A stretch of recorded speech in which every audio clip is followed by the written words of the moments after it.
Good afternoon, Orofe. Thank you very much for joining us on the program. Thank you for having me.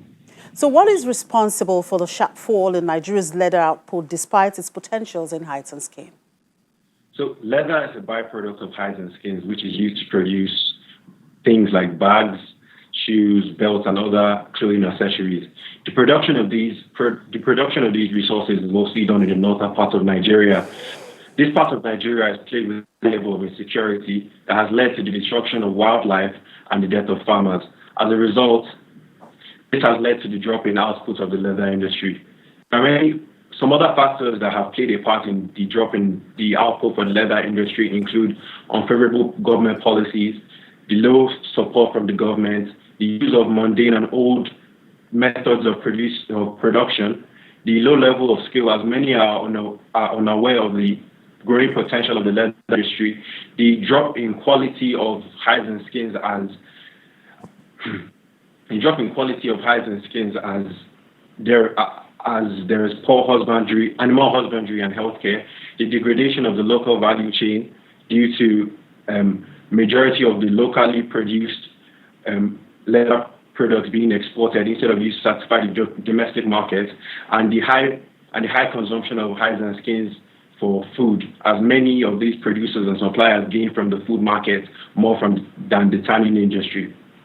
Now, the Greenpeace movement and other environmentalists have increased the pressure on exporters of hides and skins in respect to its cruelty against animal agenda. What effect will the activities of these groups have on Nigeria's potential of increasing its production and export of leather goods? So these environmentalists would hinder the growth of the leather industry unless these companies strike a balance between profits and animal preservation. That is, maximizing their profits while minimizing the negative environmental impact that they have. Some of the ways they could do this would be to segregate a considerably large portion of wildlife for non-commercial use, allowing the ecosystem to function effectively. Another would be to take lessons from China that have adopted sound sewage treatment systems to reduce COD emissions. There is also the treatment of leather byproducts from the tanning process and the recycling of old leather and discarded leather, which will reduce pollution. As a result, it would curb the fears that environmentalists have and limit their impact in the profitability of the leather industry. Now, none of the leading global leather goods companies like Fendi, Chanel, Gucci, Prada, and Louis Vuitton has a presence in Nigeria. Is there a possibility that any of these luxury goods companies will come to West Africa and in particular Nigeria? If so, what will be the impact on the Nigerian economy? So yes, there is a possibility, as Nigeria has the largest resource of goats and kid skins in Africa, representing 40% in West Africa and 10% to 14% in the whole of Africa.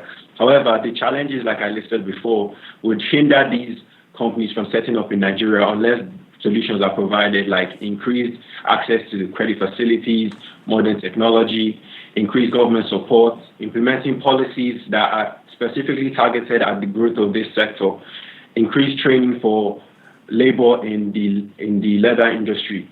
By implementing these solutions, these companies would be encouraged to set up in Nigeria, and also it would encourage domestic leather companies to also set up, as Nigeria would become a more business-friendly environment for leather firms. The impact of this would be on the Nigerian economy would be an increased output, increased quality of goods, increased production as well. It would diversify the Nigerian revenue base away from oil to non-oil commodities and lead Nigeria more on its sustainable growth plan. All right, thanks, Orofe, for your time on the show. Orofe Bajomo is a research analyst with Financial Derivatives Company.